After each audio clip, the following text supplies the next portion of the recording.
সোণাপুৰ ৰাজচক্ৰৰ অধীনত এটি এনজিঅ'ক ভূমি আবণ্টন দিয়াক লৈ আৰম্ভ হৈছে এক ভূমিকেন্দ্ৰিক সংঘাত।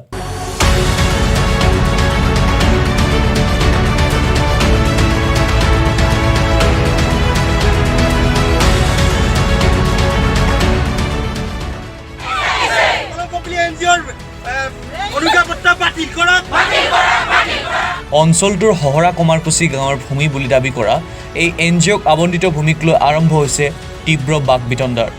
উল্লেখ্য যে কলং কপিলী নামৰ এটি এনজিঅ'ই উত্তৰ পূৰ্বাঞ্চলৰ বাবে ইণ্টিগ্ৰেটেড একুৱাকালচাৰ চেণ্টাৰ স্থাপন কৰিবলৈ উক্ত বিবাদমান চৰকাৰী ভূমিখিনি ৰাজহ বিভাগৰ পৰা আবণ্টন লৈছিল আৰু আবণ্টনৰ পাছত এই ভূমিখিনি সোণাপুৰ ৰাজচক্ৰৰ বিষয়ে উক্ত এনজিঅ'টোক সমজাই দিয়ে।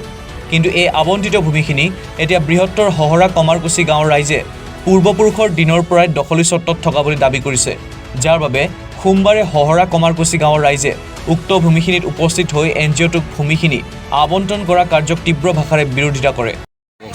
ঘটনাটো এই ভূমিখিনি আচলতে বৃহত্তৰ হহৰা কমাৰকুছি ৰাইজৰ নাম হৈ আছিল। আজি আমাৰ পূৰ্বপুৰুষৰ দিন ধৰি এই ভূমিটুকুৰাত মানে খেতি বাতি কৰি আছিল, কিন্তু জলসিঞ্চনৰ কিছু অসুবিধাৰ বাবে কেইবছৰমান মাটিখিনি চন পৰি আছিল আৰু তাৰে সুবিধা লৈ একাংশ দুৰ্নীতিগ্ৰস্ত ভূমাফিয়া বুলি ক'লেও ভুল নহ'ব এটা কলং কপিলী নামৰ স্বেচ্ছাসেৱী সংগঠনৰ নাম লৈ এই ভূমিটুকুৰা মুখ্যমন্ত্ৰী সোণোৱাল ডাঙৰীয়াক আভুৱা ভৰি পেলাই তেখেতসকলে এই ভূমিটুকুৰা আবণ্টন কৰাৰ বাবে চেষ্টা কৰিছে। কিন্তু আমি সেই চেষ্টা কেতিয়াও সফল হ'ব নিদিওঁ, কাৰণ আমাৰ বিশ্বাস আছে বিজেপি চৰকাৰে জাতি মাটি ভেটিৰ চৰকাৰৰ কথা কয়। গতিকে আমাৰ জাতি মাটি ভেটিৰ কথা আমি সুৰক্ষা কৰি ৰাখিম, সেয়া আমি কথা দিছোঁ।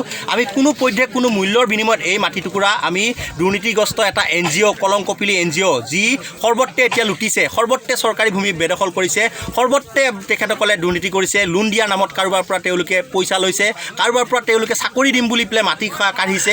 এনেধৰণৰ বহু অভিযোগ আমাৰ ৰাইজৰ মাজত আছে। তেওঁলোকৰ বিৰুদ্ধেও আমি ব্যৱস্থা লোৱাৰ বাবে আহ্বান জনাইছোঁ, কিয়নো 5জন ব্যক্তিৰ স্বাৰ্থত কিদৰে তেওঁলোকে আমাৰ 300-400 পৰিয়ালৰ পেটৰ ভাত কাঢ়িব, সেয়া কেনেদৰে যুক্তি হ'ল। গতিকে মই সৰ্বানন্দ সোণোৱাল ডাঙৰীয়াক অনুৰোধ কৰিছোঁ, আপোনাৰ ওপৰত আমাৰ যথেষ্ট বিশ্বাস আছে, যথেষ্ট আস্থা আছে। আপোনাক আমি পৰিৱৰ্তন বিচাৰি পেলাই আপোনাক আমি চৰকাৰৰ গাড়ীত বহাইছিলোঁ। গতিকে আমি যাতে আপোনাৰ বিৰুদ্ধে কোনো ধৰণৰ মানে প্ৰতিবাদ কৰিবলগীয়া নহয়, তাৰ বাবে আপোনাক কৰজোৰে অনুৰোধ কৰিছোঁ। আমি গম পাইছোঁ আপুনি আহি পেলাই এই মাটিটুকুৰা তেওঁলোকক আবণ্টন দিছে, কিন্তু মোৰ এটা দুখৰ বিষয় যে যি ইয়াত ছাৰ্ভে ৰিপৰ্ট কৰিছিল মণ্ডল চক্ৰৰ বিষয়ে আহি পেলাই, তেতিয়া আমাৰ কোনো ধৰণৰ স্থানীয় এজন গাঁওবুঢ়াক বিচৰা নাই। আমাৰ এই দখলীকৃত মাটিৰ চাৰিসীমাত যিসকল ব্যক্তি আছে তেখেতসকলক কোনো ধৰণৰ বিচাৰ কৰা নাই। কেৱল পইচাৰ লালসাত তেওঁলোকে আহি পেলাই আমাৰ এই মাটিটুকুৰা তেওঁলোকক আবণ্টন দিছে। কিন্তু কি যুক্তিত দিলে এই মাটিটুকুৰা? আমাৰ ৰাইজক কিয় এবাৰো নুসুধিলে? ৰাইজে 5জন ব্যক্তিয়ে কেৱল চলি থাকিব, ৰাইজে পেটত গাঁঠি দি পেলাই থাকিব নেকি? এই প্ৰশ্নটো মই মাননীয় সৰ্বানন্দ মহোদয়ক আমি অনুৰোধ জনাইছোঁ। আৰু ৰাজহ বিভাগৰ বিৰুদ্ধে প্ৰতিবাদ সাব্যস্ত কৰে। ফলত উক্ত স্থানত উপস্থিত ৰাইজ আৰু এনজিঅ'টোৰ কৰ্মকৰ্তাৰ লগত তীব্ৰ বাক বিতণ্ডাৰ সৃষ্টি হয়। পিছত ঘটনাস্থলীত ক্ষেত্ৰীয় আৰক্ষী উপস্থিত হৈ পৰিস্থিতি নিয়ন্ত্ৰণ কৰে আৰু ৰাজহ বিভাগৰ পৰা উচিত উত্তৰ নহাল পৰ্যন্ত উক্ত ভূমিখিনিত কোনো ধৰণৰ কাম কাজ নকৰিবলৈ দুই পক্ষক নিৰ্দেশ দিয়ে। ইফালে এই ঘটনাৰ পাছতেই বিষয়টো সন্দৰ্ভত প্ৰতিক্ৰিয়া প্ৰকাশ কৰিছে কলং কপিলী এনজিঅ'ৰ কৰ্মকৰ্তাসকলে। তেওঁলোকৰ মতে বছৰ বছৰ ধৰি পৰিত্যক্ত অৱস্থাত পৰি থকা এই চৰকাৰী ভূমিখিনি উত্তৰ পূৰ্বাঞ্চলৰ ইণ্টিগ্ৰেটেড একুৱাকালচাৰ চেণ্টাৰ স্থাপন কৰিবৰ বাবে চৰকাৰৰ ওচৰত ভূমি আবণ্টন বিচাৰিছিল আৰু তাৰ পৰিপ্ৰেক্ষিততে ৰাজহ বিভাগে উক্ত চৰকাৰী ভূমিখিনি কলং কপিলীক সমজাই দিছে। প্ৰথমে মই আপোনাক জনাওঁ যে কলং কপিলী বেচৰকাৰী সংস্থাই যোৱা 14 বছৰ নিৰৱচ্ছিন্নভাৱে গ্ৰাম্য অৰ্থনীতি উন্নয়নৰ হৈ আমি কাম কৰি আছোঁ আৰু বগীবাৰীৰ পৰা আৰম্ভ কৰি আজি অসমৰ 6খন জিলাত 1 লাখ পৰিয়ালে ইয়াৰ দ্বাৰা লাভান্বিত হৈছে মীন পালনৰ জৰিয়তে বিশেষভাৱে।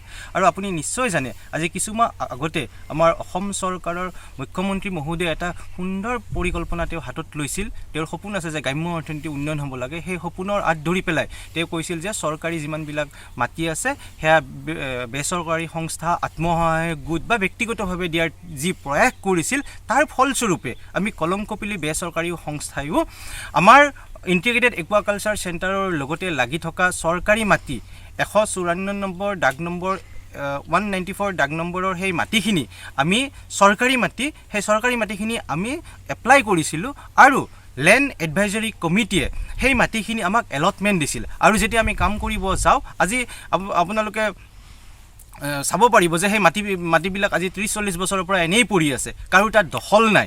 গতিকে আমি সেইভাৱে এপ্লাই কৰিছিলোঁ আৰু চৰকাৰেও আমাক এলটমেণ্ট দিছে। যেতিয়া আমি কাম কৰিবলৈ আহিছোঁ, হঠাতে কিছু মানুহ ওলাই আহি কৈছে যে এইখিনি তেওঁলোকৰ মাটি গতিকে মই তেওঁলোকক অনুৰোধ কৰিব বিচাৰিছোঁ যে আমাৰ কলংকপিলিৰ উদ্দেশ্য মাটি দখল কৰা আমাৰ কলংকপিলিৰ উদ্দেশ্য নহয় যে আমাৰ যিহেতু চৰকাৰে এটা ব্যৱস্থা কৰিছিল চৰকাৰী মাটি দিয়াৰ সেই ব্যৱস্থাৰ অধীনত আমি এপ্লাই কৰিছিলোঁ আৰু আমি এলটমেণ্ট পাইছোঁ যদি তেওঁলোকৰ সঁচাকৈ সেই মাটি হয় যদি তেওঁলোকে এলটমেণ্ট আনে বা তেওঁলোকে যদি লয় আমি এৰি দিবলৈ বাধ্য কিন্তু একে সময়তে আমি এইটোও ক'ম যিহেতু আমাক চৰকাৰে এলটমেণ্ট দিছে গতিকে সেইখিনি আমি পোৱাৰো যোগ্য গতিকে এই ক্ষেত্ৰত আমি চৰকাৰক অনুৰোধ জনাম যে তেওঁলোকে গোটেই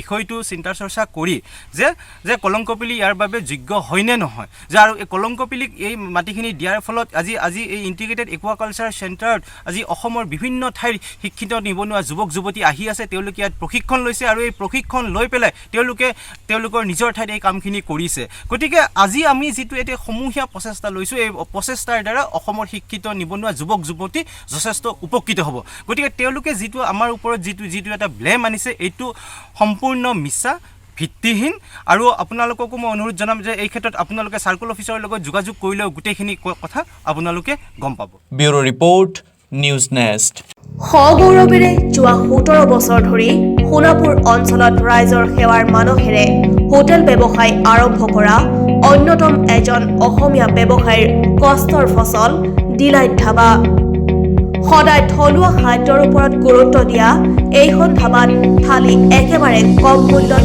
উপলব্ধ